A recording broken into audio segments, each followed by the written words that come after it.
Joining me is the Deputy Nationals Leader in the Senate, Perin Davey. Thanks for your time. Let's start with the Press Club. Angus Taylor to give his address today. Should he give a bit more detail on what the plans are in terms of his commitment to lower tax? Well, I think I don't get privy to Angus's speech before he says it, but I certainly think that he will outline a clear picture of what we are bringing forward. But like any opposition, we will announce our policies prior to the next election in our own time, with enough time for people to be able to make a clear judgment call on who is going to better manage the economy. I mean, I believe we will better manage the economy. We will address the inflationary measures that, this current government, homegrown inflation, that's what everyone's calling it.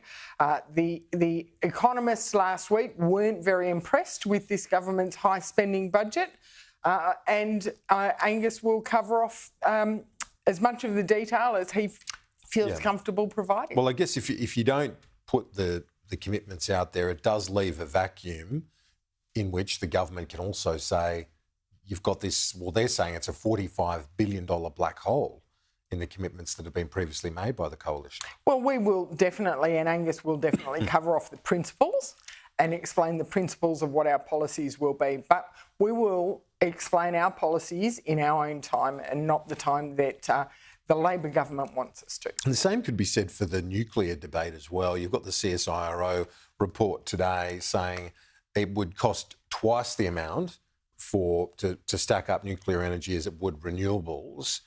Again, without the detail out there by the coalition, does it leave these other various suggestions to take hold? The Gen Cost report, by their own admission, the CSIRO says it is written for investors. It's written with investors in mind, not with consumers in mind. Our policy is putting consumers front and centre. We know that there is a cost to nuclear, and we know that it will take time to move to nuclear, but we also know that most other nations in the world have nuclear in the mix, and the longer we take to get there, the longer it will take. So I think it's very prudent of us to be bringing nuclear forward as part of our energy mix. And I'll also highlight what the Gen Cost report is a bit vague about is hydrogen. And yet we've got this Labor government throwing $1 billion towards including green hydrogen, which is not yet commercially scalable, not yet in work anywhere in the world at a commercial scale. So they are just as loose with their plans as they're accusing us of. I think we're actually a lot clearer about what our plans are. The social licence question, though, it's a massive one, isn't it, when you're talking about nuclear particularly, given its history?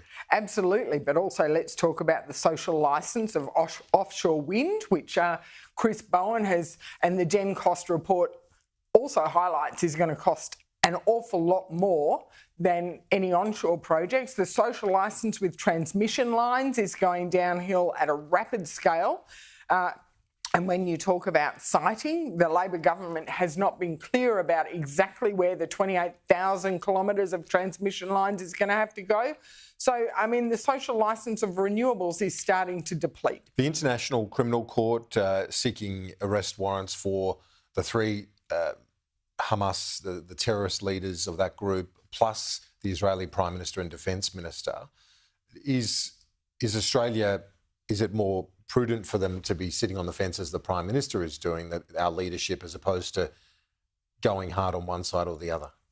Well, I think it's quite incredible that they have equalised the actions of a democratically elected government responding to a sovereign threat to what was a terrorist event on the 7th of October. No one can say that that wasn't a terrorist attack by Hamas.